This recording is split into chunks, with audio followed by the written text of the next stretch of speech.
Assalamualaikum warahmatullahi wabarakatuh. Ketemu lagi dengan saya Karto Sedel. Kali ini saya mau mengulas 7 kesalahan YouTuber pemula yang membuat kegagalan. Kenapa sih harus diulas? Ya supaya teman-teman tahu bahwa YouTuber pemula itu biasanya, saya juga sebenarnya pemula gitu ya. Biasanya itu terlalu buru-buru untuk mencapai sesuatu. Nah, apa saja 7 kegagalan itu? Pertama adalah mengenai judul, yaitu judul YouTube yang membingungkan, yaitu judul dengan konten itu nggak sama, atau judulnya A ternyata kontennya B gitu. Atau judul yang bahasanya itu terlalu acak-acakan, nggak runut, jadi susah dipahami oleh penonton, jadi penonton akan malas untuk ngekliknya. Yang kedua adalah intro yang terlalu panjang. Biasanya teman-teman itu senang sekali menyisipkan intro di awal, itu terlalu panjang atau terlalu lama. Kadang ada yang intronya itu sampai 1 menit, 2 menit. Nah, kontennya di belakang. Penonton itu bosen kalau ngeliat intro terlalu panjang. Kenapa? Karena intro yang terlalu panjang akan menyebabkan kita itu, apaan nih? Tiap hari intro begini. Belum nyampe konten utamanya, pokok materinya, itu biasanya udah di-cut. Karena masih merintis, jadi jangan membuat intro yang terlalu panjang. Itu karena akan membuat sangat membosankan. Itu kecuali untuk YouTuber besar, itu dengan intro panjang pun akan diikuti. Itu teman-teman. Kemudian yang ketiga adalah AVL, audio video lighting. Itu harus diperhatikan sekali. Audio ini harus jelas, suaranya harus clear. Kemudian video juga harus jelas, bersih, tidak terlalu goyang. Kemudian pencahayaan atau lighting itu harus diperhatikan sekali. Misalkan kita itu syuting di malam hari, di indoor, itu kita harus perhatikan masalah pencahayaan. Beda cerita dengan kalau kita ambil videonya itu di luar ruangan atau siang hari, itu tidak ada masalah karena pencahayaan dari matahari itu udah sangat cukup sekali ya. Itu teman-teman. Kemudian yang keempat adalah tidak konsisten. Apa itu tidak konsisten? Jadi contohnya begini, YouTuber pemula biasanya itu pinginnya buru-buru tuh, pengen kejar target sesuai dengan yang ada di pikirannya. Contohnya begini, misalkan kita punya 5 video, sudah selesai diedit semua, langsung kita upload hari itu juga, waktu itu juga, langsung kita upload, selesai. Udah selesai itu ya sudah, seminggu 2 minggu bolong, nggak ada upload video, nggak ada kegiatan apapun. Ada lagi 2 minggu kemudian. Nah, itu namanya tidak konsisten. Yang harus konsisten itu bagaimana? Harus terstruktur, harus terjadwal. Mampunya kita itu dalam seminggu upload berapa video.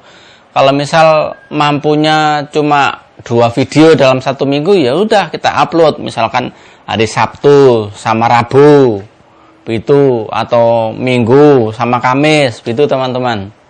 Atau misalkan mampunya seminggu 3 kali, ya kita upload seminggu 3 kali. Misalkan Senin, Rabu, Sabtu, atau Senin, Rabu, Jumat. Itu teman-teman. Ya, pokoknya tetap harus terstruktur, terjadwal. Harus konsisten.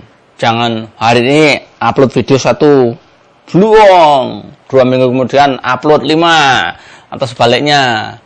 Itu yang disebut tidak konsisten. Dan itu kan menjadi penilaian oleh YouTube. YouTube juga menilai kita itu upload videonya itu konsisten atau enggak, kemudian terjadwal atau enggak, begitu. Itu harus diperhatikan sekali. Kemudian komentar spam. Apa itu komentar spam? Contohnya begini, kita komentar di YouTuber si A, wah keren nih gitu, padahal tapi baru mulai video sudah wah keren nih, langsung tutup. Itu namanya komentar spam, sama YouTube nggak akan dihitung. Kemudian apalagi contohnya, si B komentar di videonya si A, Kemudian saya komentar di komentarnya si B itu saya reply lagi. Jangan lupa subscribe saya juga ya, atau subscribe saya ya, nanti saya subscribe balik. Nah, itu adalah tidak sopan, sangat tidak sopan. Itu kalau kalian komentar seperti itu di YouTuber senior akan diabaikan, bahkan mungkin akan dihapus. Atau wih, kesini dong datang, nanti aku balik nanti aku juga ke rumahmu gantian.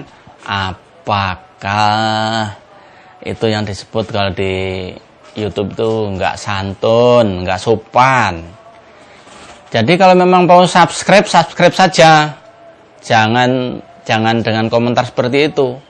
Orang membacanya itu posisikan pada kalian loh. Kalau kalian terima pesan seperti itu bagaimana gitu. Ada juga misalkan begini, sekarang kan lagi marak-maraknya grup YouTuber di Facebook. Subscribe saya dong, amanah, pasti dibales. Ada lagi yang bilang, subscribe saya dong, nggak perlu ditonton, nggak apa-apa, yang penting subscribe. Nonsen. YouTube akan menilai itu. Hanya sekedar subscribe tidak ditonton, sia-sia. Ada lagi yang orang pingin buru-buru cepet nyampe, akhirnya yang disebut adalah poin ke-6, yaitu tidak sabar, pingin cepet sampai, ingin cepet sukses, yaitu dengan cara apa? Membeli subscriber, membeli viewer. Itu tidak abadi, teman-teman. YouTube akan menilai, karena itu yang akan menjalankan subscriber beli itu adalah robot. Jadi memang dalam sekejap itu akan bertambah banyak sekali, subscribernya banyak sekali, viewernya banyak sekali, tapi hanya sementara. Nanti dalam waktu seminggu 2 minggu subscriber itu akan hilang dengan sendirinya, karena sama YouTube itu kan dianalisa apa benar ini penonton sesungguhnya atau robot, seperti itu. Kemudian yang ke-7 atau terakhir adalah monetisasi dini. Jadi kita baru mulai YouTube sudah pingin buru-buru dimonetize.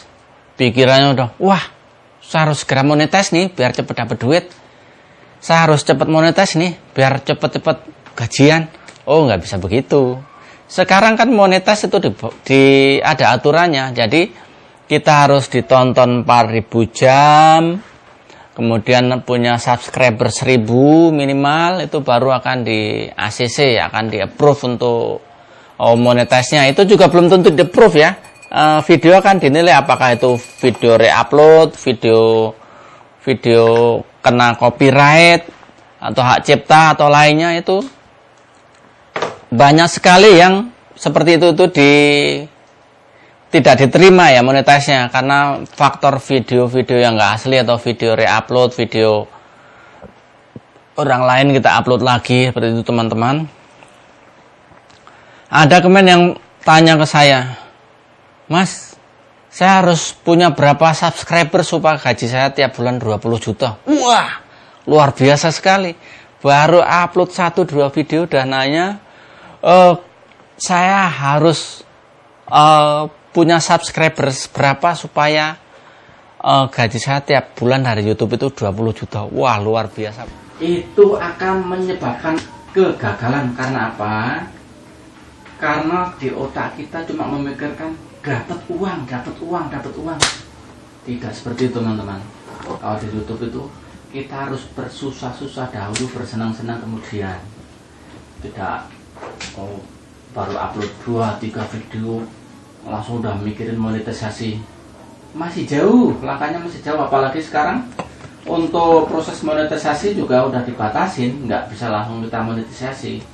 Itu dengan syaratnya minimal udah mencapai 4.000 jam tayang dan 1.000 subscriber.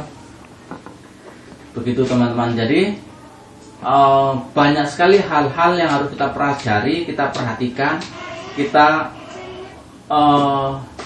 lihat rekomendasi dari YouTuber senior, kita lihat dari konten kreator senior, kita lihat dari apa namanya YouTube supportnya dari YouTube Insidernya. Kita kan sering dapat email dari mereka ya, ini loh yang sedang ngetrend, ini loh yang harus kalian lakukan, ini loh yang harus dijalankan, kemudian ini loh ada kesalahan di sini gitu. Seperti itu teman-teman. Jadi tetap semangat, mudah-mudahan sukses untuk teman-teman semuanya yang sedang membangun YouTube.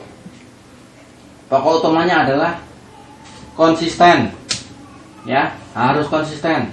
Saya ulangi lagi dari awal, adalah judul YouTube membingungkan. Itu artinya membuat judul harus bagus, jangan membingungkan. Yang kedua, intro terlalu panjang, potong. Intro itu cukup berapa detik saja. Yang ketiga, audio video lighting, itu harus diperhatikan.